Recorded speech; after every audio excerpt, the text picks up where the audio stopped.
Hey guys, it's Tropic Thunder 13. I'm back, part 3, or I think it's my third recording. I'm here with the bench part, which I told you earlier, and I'm going to show you everything I'm going to do with the bench the first time you hit it. You really don't use the bench too much, or at least as long as the first couple times you hit it. So, and I thought it'd be pretty crucial to tell you, like, what I've got, what I'm going to use, and what I'm going to modify, how I'm going to do it. And I just accidentally exited out, but I'm going to go back in and I'm going to show you what I'm going to modify, how I'm going to do it, and with the parts available from the doing pure survival, you get a crap load of resources. Actually, it's good to back out of the bench to show you here. From doing pure survival, when you start hardcore mode, you get these as well. You get 350 tungsten, 1000 semiconductor, 2500 scrap metal, 800 somatic gel, and 450 transducer. I say 2500 scrap metal because I gained 50 from breaking a box right before we came into this at the end of the last video. So obviously that's really going to help you when it comes to upgrading your rig, which I told you I did in my chapter 17 through 19 playthrough, which it'll basically upgrade 3 armor, 3 health, 2 slots in your stasis and 2 slots in your kinesis, and you'll still have some left over. So first off, get rid of the SMG.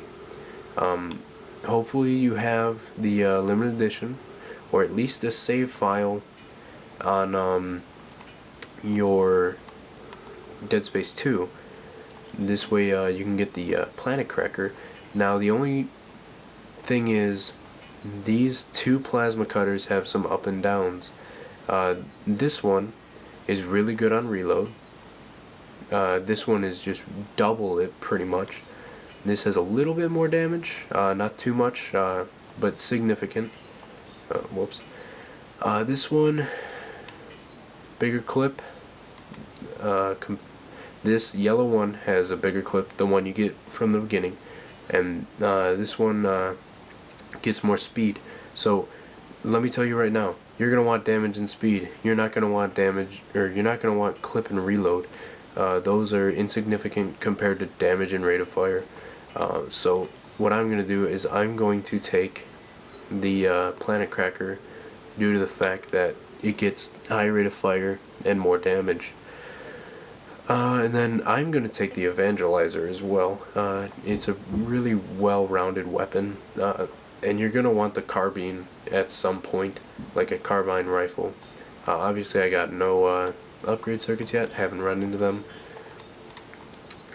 So tell you what I'm going to do. I'm going to modify this plasma cutter, and I'm going to tell you how to get it full auto. From beating pure survival, you're going to get this MK11 compact directed ejection field, and that's what you're going to put on. That, as you can see, says creates a rapid fire plasma cutter. That makes it fully automatic.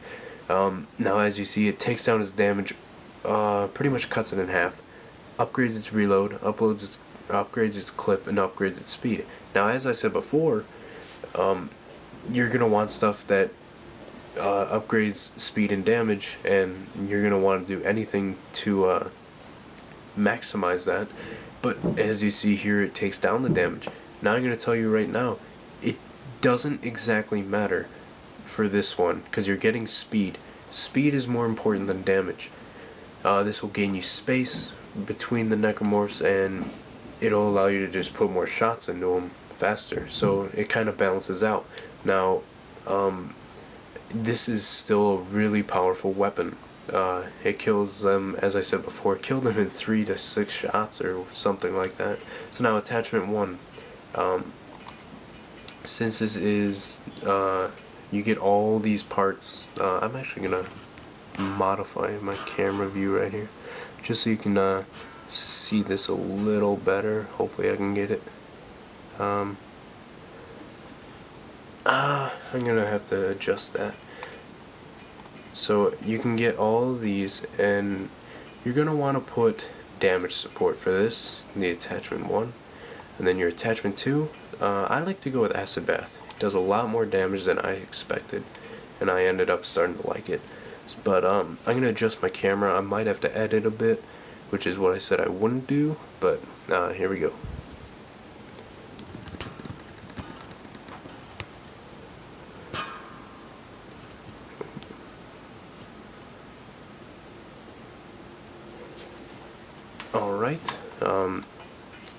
Does that help? Somewhat. Good enough to at least see what I'm talking about for the most part. It really doesn't matter when I'm actually showing gameplay of a bench mode. Yeah, but acid bath definitely worth it here. So just craft that. Now I'm telling you right now, the rate of fire I showed you in the fun gun is not nearly, or it's just way faster than this one here. And I want you to keep that in mind, because the other one I had +3 rate of fire is +3 rate of fire, like all across. So now I'm gonna just show you a couple shots of this. No rate of fire upgrades. It's pretty much a little bit faster than when you can do semi-auto, but it's the fact that it's full auto that helps. Especially most of you guys can't really trigger finger or whatever, and yeah, the acid bath definitely helps, and the clip is way better than just normal 10 or 12. It's actually 19. Now there's really nothing you can do to the evangelizer except put on some attachments. The evangelizer gets all these custom parts, and they're actually pretty well done, and the MK11 doesn't really stand up to it. So the MK11 doesn't give you a stasis coating, so keep that in mind here. Most of these are co-op types, but I might as well do ammo support, increase my clip size, because I'm not too worried about using this, since I'm going to mainly use the plasma cutter. Attachment 2, I'm going to go with flame glaze. I think that one's a good one. The other ones don't really... Oh, here's a stasis coating. But I don't really like it. It doesn't really work for me. I don't know why. It really only I've only had it work twice, and I've shot dozens of clips into Necromorphs. It just doesn't really work. Like whatever I shoot, it just doesn't stasis. So this is the first gun, Evangelizer, not modded, 39 and 13. The increased clip size changes it from 35 to 39, and then I think it's 10 to 13 or 12 to 13. And then this, 19 bullets in the clip. Yeah, it's supposed to go this way. So there's easily 7 minutes of using the bench here, but times get shorter as you go on through the game. You want a cup of coffee? No? You're pretty energized? Pretty hyped? Alright. Let's keep going here. Trying to get in the groove of commentating. I kind of like it, actually. You want another cup of coffee? This is where I'm going to show you retro mode, because this is where it really shines, but I don't know if my camera will get it. It looks way better on mine, but it just pixelates it, kind of, and you can really see it on my screen, maybe not the camera. Excuse me a second.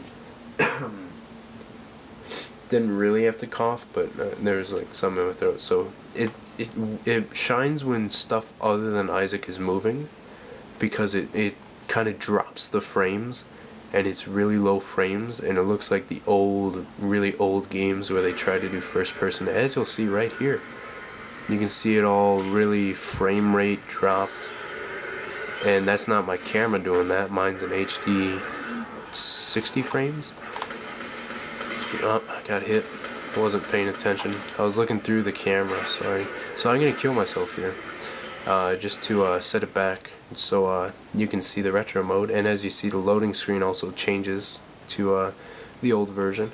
But I want to run through the entire thing on normal, just in case you can't see, because retro mode makes things really dark, and and turns the saturation up, and it can be different for your eyes. And I kind of want to make sure you guys see what I'm doing for these.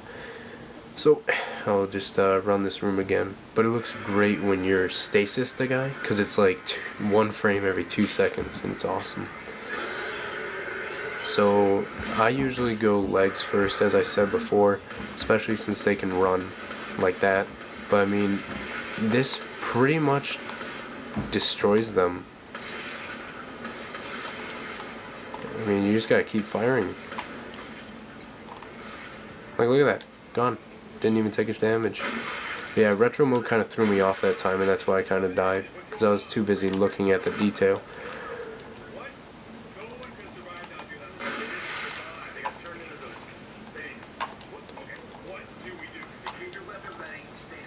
So, Kinesis. I don't think there's anything over there. No. Alright. So, I'm already halfway, or somewhere near halfway to done recording. In my last time I did this, before I decided to redo it, I also showed it here, and it looked pretty good, because I stasis the guy, and it was like 1 frame every 2 seconds, and it was great. Look, it reminded me of Metroid for some reason. I don't know why, but... So right off the bat, you're just going to want to keep your distance for these guys, because they really don't take damage. And they don't stop for some reason. It's like Dead Space 1 and 2, these guys, when you shot them, they would stop.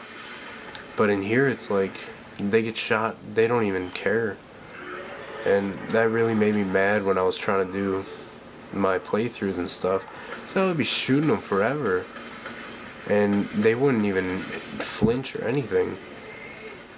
And in the old Dead Spaces, it was like, you shot them once with a plasma cutter and they would like freak out. And I mean, I really appreciated how they reacted to when they got hurt and stuff, but in here they just don't react, and you're pretty much just spraying. But that's what this is good for, is just because it's very powerful. And then once you do get upgrade circuits, you can end up doing that. Now, as you saw, I ran through the door and immediately went left. I'm gonna reload here. Use the kinesis to your advantage is what I'm gonna say for that, because I kinesis or TK'd him and then gained some distance to reload. Throw a body at him. Oh, he's dead. Wow. Yeah, this just combining your elements really helps. TK him to gain distance, reload, and then shoot him. Now you can do a